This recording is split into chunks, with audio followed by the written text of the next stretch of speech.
Welcome back to Yahoo Finance Live, everyone. The monthly jobs report for March showed an increase of 431,000 jobs, with the manufacturing sector accounting for 38,000 of the roles filled during the month. In contrast, though, the number of quits in the sector, they have outpaced the job gains for the months where data is available. To add some context and insight to this conversation, let's bring in Paul Wellener, who is the Vice Chairman and U.S. Industrial Products and Construction Leader over at Deloitte. And also for the conversation, we've got Yahoo Finance's Danny Romero. Great to have you both here for this discussion and this deep dive. Paul, just thinking about some of the job gains that we've seen in the sector first and foremost, what have you seen from companies in differing their strategy to welcome and bring employees back into the sector? Well, Brad, thanks for that question, and glad to be back here on Yahoo Finance. And nice to see you again, both of you, and Danny, good to see you as well.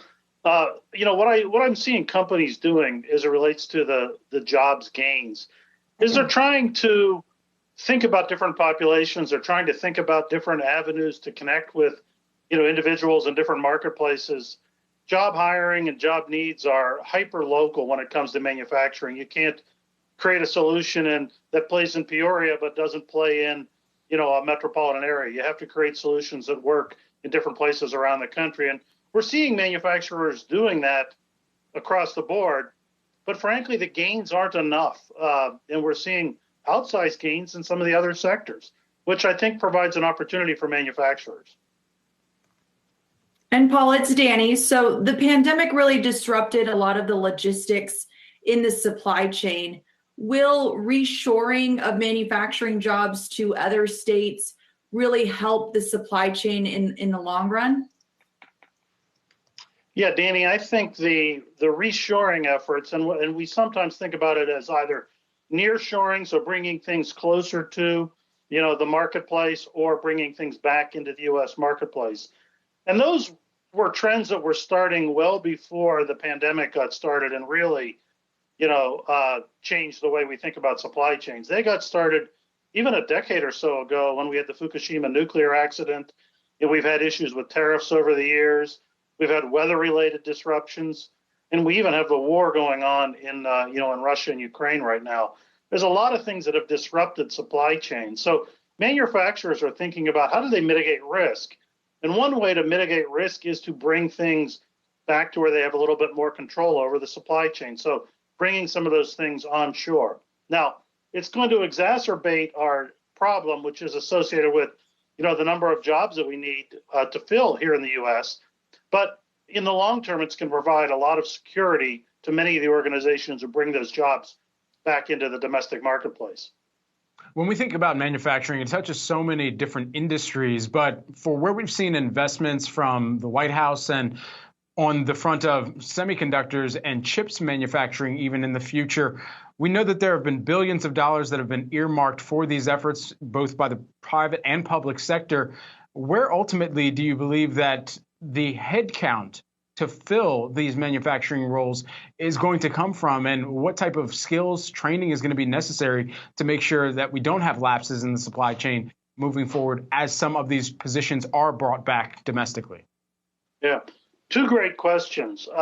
First, where are they going to come from? So what we're seeing in some of the quits numbers that got referenced is we're actually seeing travel, hospitality, leisure, retail, the restaurant industry.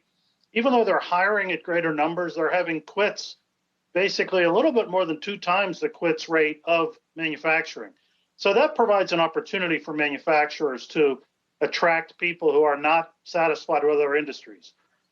Manufacturing these days still continues to provide higher wages than many of its competitor industries when you think about entry-level jobs. It also provides an opportunity for long-term security, stability, wealth creation, in terms of benefits, in terms of paid sick leave, paid vacation, et cetera. So there's some positives that we can see from manufacturing. In our recent study, we also saw that the perception of manufacturing is much more positive than it has been in the last 5 years. We saw the perception of manufacturing, and manufacturing being a technical and innovative or problem-solving industry, going up nearly 50% in 5 years. So we have over 64% of the population views manufacturing an attractive industry. I'll say the other thing that probably even plays better into the long term in filling some of those positions is that parents and the impact of parents on kids going into manufacturing has become much more positive. Up also nearly 50% over the last 5 years, from 27% of the people and parents in 2017, up to 40% of parents have a very positive view of manufacturing here in 2022. Now, to get at the second part of your question, which is a little bit around skills, it's not a peanut butter solution that we can spread across the country to create the right kind of skills and the right kind of niches in manufacturing. Because when you're in a semiconductor facility outside of Columbus, Ohio, or you're in a steel mill, outside of Chicago, or you're at an assembly plant, in the Southeast for the automotive industry, you're going to need a lot of different things from a skill standpoint. So we have to work with community colleges. We have to work with trade organizations. We got to work with a lot of different constituents to build the right kind of skills into people in the marketplace, given we're kind of at a tipping point from a manufacturing standpoint right now with the positivity that's out there in the manufacturing marketplace. And Paul, it's Danny. We got 30 seconds to wrap this up, but I got one more last quick question. So there's a big push around electrical vehicles and the production around it. But considering our current climate, do you think that the U.S. manufacturing industry is ready for that, and especially on the labor side?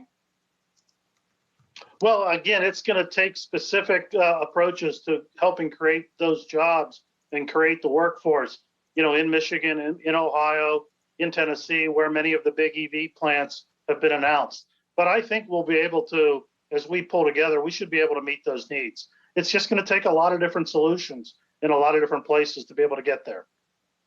Paul Wellener, Vice Chairman and U.S. Industrial Products and Construction Leader over at Deloitte, as well as Yahoo Finance's own Danny Romero. Appreciate the conversation today.